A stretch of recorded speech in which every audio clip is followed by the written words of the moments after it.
پہلا حق یہ ہے کہ اس کو کے لیے مناسب گھر کا انتظام کرے. سمجھتے ہو؟ جس طرح کا گھر اس نے اپنے خاندان میں دیکھا ہے, آپ کی آمدن بھی دیکھی جائے گی اور اس کا خاندان بھی دیکھا جائے گا, تو اس کے حساب سے مناسب سا اس کو گھر دیا جائے, گیس بجلی کا بل دیا جائے. اگر وہ ایسے خاندان میں ہے کہ ان خاندان میں ایئر کنڈیشن کے بغیر رہنے کا رواج نہیں ہے, تو آپ کو ایئر کنڈیشن کا انتظام بھی بولتے کیوں نہیں کرنا پڑے گا, کیونکہ قرآن کہہ رہا عاشروہن بالمعروف, تو ہر ایک کا عرف دوسرے سے مختلف. اگر وہ ایسے خاندان سے تھی کہ ان کے ہاں ایئر کنڈیشن کے بغیر لڑکیاں گھروں میں گزارا نہیں کرتی تھیں, ایسے خاندان سے آئی ہے, تو گھر میں آپ کو پراپر اے سی کا انتظام بھی بولو نا کر کے دینا پڑے گا. اگر وہ ایسے خاندان سے آئی ہے کہ جس خاندان میں لڑکیاں گھروں کے کام خود نہیں کرتی بلکہ نوکر رکھے ہوئے ہوتے ہیں, بعض بڑے مالدار لوگ ہوتے ہیں ان کے ہاں لڑکیوں کا کام سوائے میک اپ اور بیوٹی پارلر کے کچھ بھی نہیں ہوتا, وہاں سارے کام کس نے سنبھالے ہوئے ہوتے ہیں؟ خادموں نے, نوکروں نے. اتنے اونچے خاندان ہیں, تو پھر آپ کو اس کے لیے ملازم کا انتظام بھی, آپ اپنے حقوق, اپنی منہ سے آواز نہیں نکل رہی, شادیوں پہ بیان کرتے ہیں سارے نعرے لگے. میں پشاور میں تھا, ایک نے نعرہ لگایا مفتی طارق مسعود زندہ باد, دوسرے نے کہا 4 شادیاں زندہ باد. مجھے بڑی ایسی آئی, میں نے کہا الحمدللہ ان کے دماغ میں 4 شادیاں گھول کے ہم نے پلا دی, بس یہی بہت بڑا مقصد حاصل ہو گیا. ان کو کھوپڑی میں بیٹھ گئی یہ بات, نعرے لگ رہے ہیں بھائی اب تو آپ لوگ نہ لگائیں, بڑا مہربانی بھائی, ویڈیو نہ بنائیں, ٹھیک ہے. اچھا خیر, تو کیا تھا, تو اگر وہ ایئر کنڈیشن میں رہنے کی عادت ہے اس کو, تو آپ کو اے سی کا انتظام کر کے دینا پڑے گا. اگر نہیں عادت, ان کے گھر میں نہیں ہے, تو پھر ضروری بھی نہیں, آپ پہ بھی لازم نہیں ہے. اگر ان کے گھر میں ملازم کام کیا کرتے تھے تو آپ کو ملازم کا انتظام کر کے دینا پڑے گا.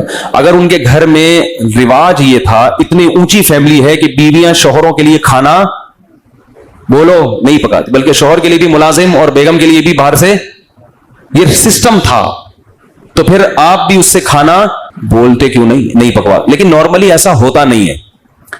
نارملی درمیانے درجے کے جو خاندان ہوتے ہیں اس میں یہی ہوتا ہے کہ لڑکیاں گھروں کے کام کرتی ہیں, تو اس خاندان سے آئی ہے تو اس کو آپ کی خدمت بھی کرنی پڑے گی. سمجھتے ہو کہ نہیں سمجھتے؟ تو عاشروہن بالمعروف میں کیا دیکھا جائے گا؟ عرف کو, کہ اس لڑکی کے خاندان میں عرف کیا ہے. تو اسی وجہ سے کہتے ہیں کہ جب آپ شادی کرو تو تھوڑا سا اپنی حیثیت سے کم لوگوں میں کیا کرو, تاکہ آپ پر جو حقوق کا برڈن آئے وہ آپ آسانی سے ادا کر سکو. جب رشتہ لینے کے لیے جاتے ہیں تو دکان پکوڑوں کی ہوتی ہے, باتیں وہاں بیٹھ کے کروڑوں کی کر رہے ہوتے ہیں تاکہ ہائی پروفائل رشتہ ملے. یہ نہیں پتا ہوتا کہ اس کو افورڈ کرنا غریب آدمی کا کام نہیں ہے. تو جتنی چادر ہے نا اتنی چادر دیکھ کے پاؤں پھیلاؤ. سمجھتے ہو کہ نہیں سمجھتے؟ تو خلاصہ یہ کہ اس کو گھر پرووائڈ کرنا, گیس بجلی کا بل لینا, یہ کس کی ذمہ داری ہے؟ آپ کی. اگر آپ نے اس کو الگ کمرہ دیا, پھر بھی ساس اور نند کی بے جا مداخلت ہے. ایک مداخلت بے جا نہیں ہوتی, جائز مداخلت ہوتی ہے. ایک ہے بے جا. بے جا کا کیا مطلب ہے؟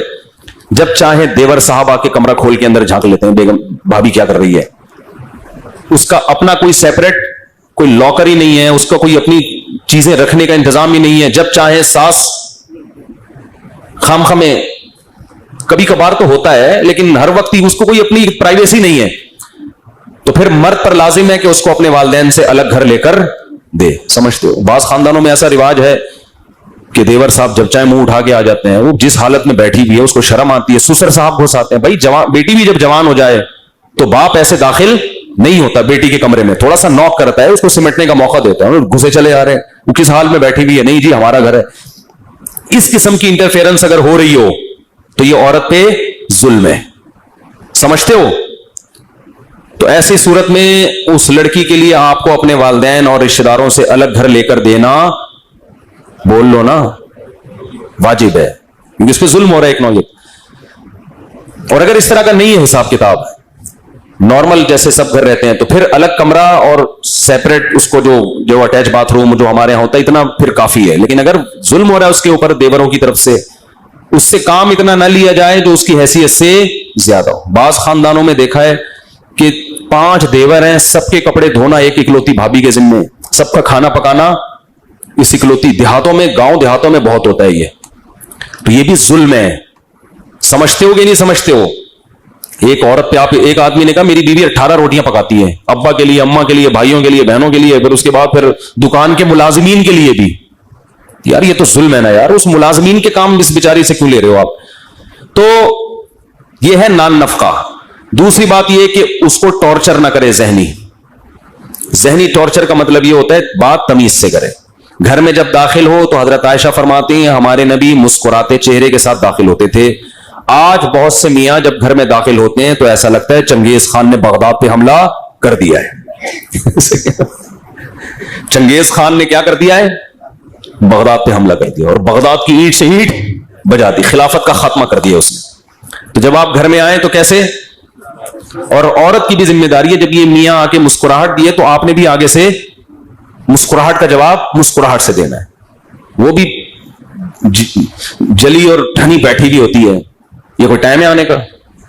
وہ یہیں سے پڑھنا شروع ہو جاتا ہے. تو محبت کا کبھی کبھار اس سے اظہار کرے. ہمارے نبی امی عائشہ جہاں سے پانی پیا کرتی تھی گلاس میں، برتن میں، ہمارے نبی بھی وہیں سے منہ لگا کے پانی پیتے تھے.